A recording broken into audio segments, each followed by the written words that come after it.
Bonjour mes petits, je suis de retour avec une nouvelle leçon de vocabulaire intitulée les synonymes. Qu'est-ce qu'un synonyme? Vous êtes prêts? Allons-y. Essayez s'il vous plaît de lire silencieusement.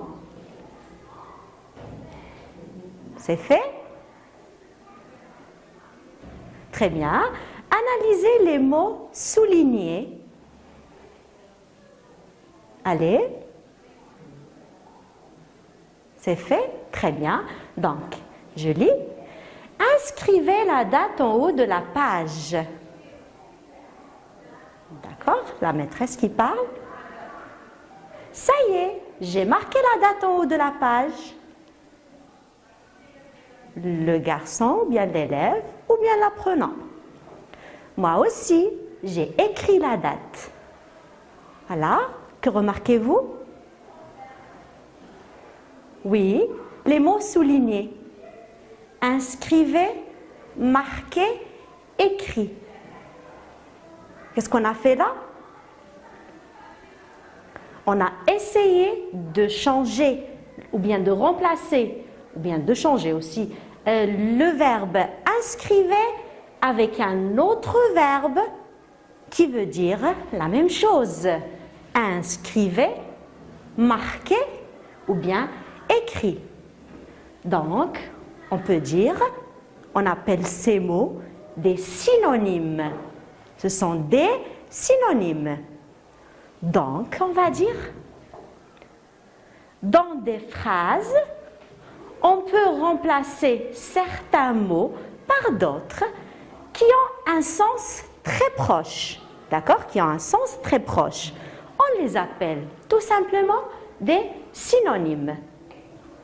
On a dit, on a inscrivez,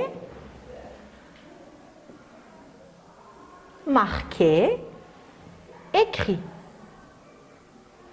D'accord? Ils ont presque le même sens. Ça veut dire écrire. Pour ne pas répéter le même verbe, on a essayé d'utiliser un autre synonyme. Est-ce que vous pouvez me donner maintenant la nature ou bien la classe grammaticale de ces mots? Oui, c'est quoi? Ce sont des... Bravo, ce sont des verbes. Je vais l'écrire là. Verbe.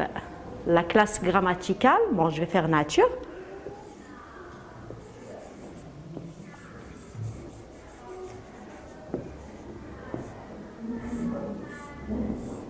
On a dit la nature ou bien la classe grammaticale.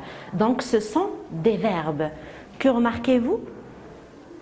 On a un verbe. Donc, quand je cherche son synonyme, qu'est-ce que je garde? La même nature, la même classe grammaticale. Verbe, verbe, verbe. C'est bon? Très bien. Prenons d'autres exemples pour mieux comprendre. Regardez là. Vous avez, elle offre des cadeaux. Elle donne des cadeaux. Regardez, vous avez offre et vous avez donne.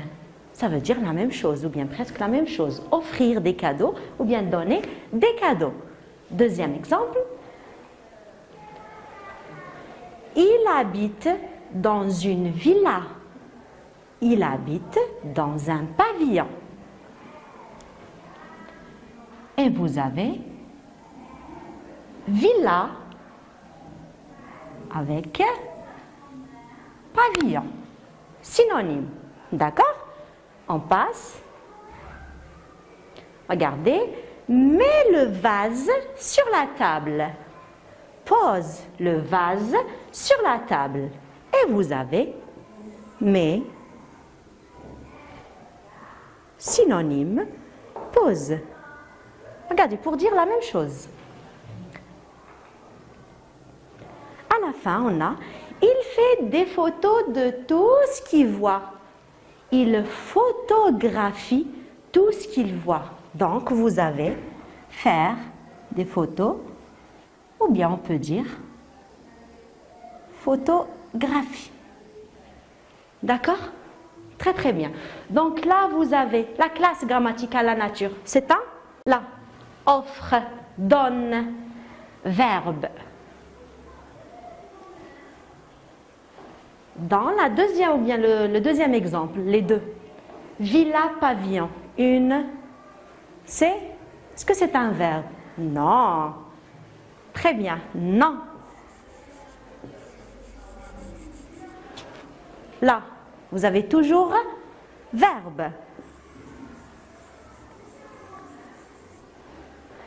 Et là, verbe. D'accord? C'est clair? Donc, synonymes, des synonymes, des synonymes, des synonymes. Donc, à votre avis, pourquoi on utilise des synonymes? Oui, essayez de chercher avec moi. Pourquoi? Par exemple, on peut dire pour éviter la répétition. Pour ne pas répéter, par exemple, le même verbe, je peux chercher son synonyme. Ou bien aussi pour enrichir un texte, une phrase, d'accord? Pour enrichir mon texte, je peux utiliser des synonymes pour ne pas répéter le même. Enrichir, éviter la répétition.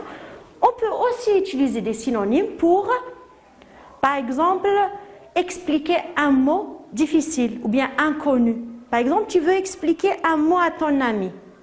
Donc, qu'est-ce que tu peux utiliser? Un synonyme plus facile. D'accord? Très bien. Donc, pensez à utiliser les synonymes la prochaine fois.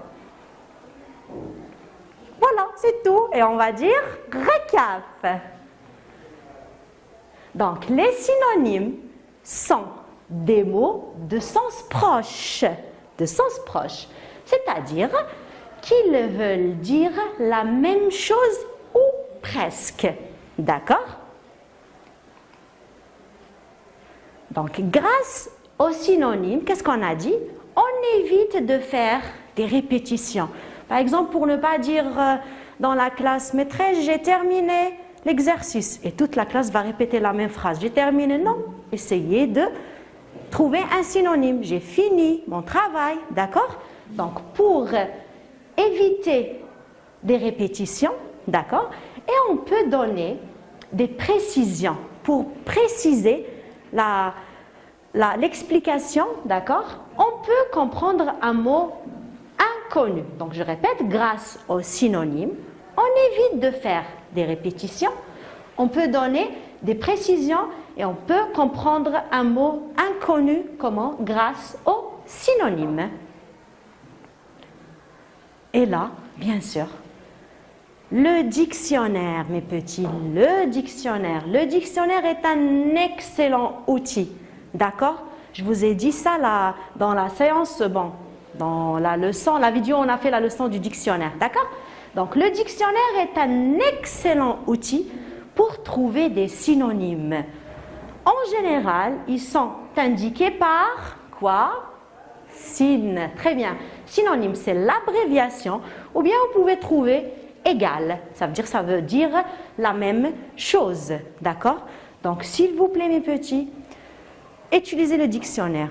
Et c'est sûr, si je veux chercher la classe grammaticale ou bien un synonyme, qu'est-ce que j'utilise? Le dictionnaire. S'il vous plaît. C'est un ami. Le dictionnaire. N'oubliez pas. D'accord? Donc, ça c'est quoi? Attention! Le synonyme, on a dit, d'un nom est un nom. Donc, on a dit, on garde la même classe grammaticale, la même nature. Synonyme d'un nom est un nom. Exemple, maison, demeure, bicoque. Vous pouvez utiliser, la leçon, c'était les registres de langue. D'accord? Les registres de langue, là vous avez registre courant, familier et soutenu. Donc, on peut prendre des mots, on trouve des synonymes. On a déjà vu ça dans les registres de langue. C'est le même mot, mais on utilise un synonyme dans chaque registre. Bon, ce sont des synonymes. Non, non. Le synonyme d'un verbe est un verbe. Exemple, indiquer, montrer, désigner. Et vous devez faire attention aussi au sens de la phrase, d'accord? Le synonyme d'un adjectif est un adjectif. Exemple, incroyable, extraordinaire, merveilleux, etc. D'accord? Donc c'est ça. Il faut faire attention. Non, non, verbe, verbe, adjectif, adjectif, adverbe, adverbe, etc. C'est tout. C'est hyper facile, oui ou non? Très bien. Donc, je vous laisse et je vous donne rendez-vous prochainement. Au revoir.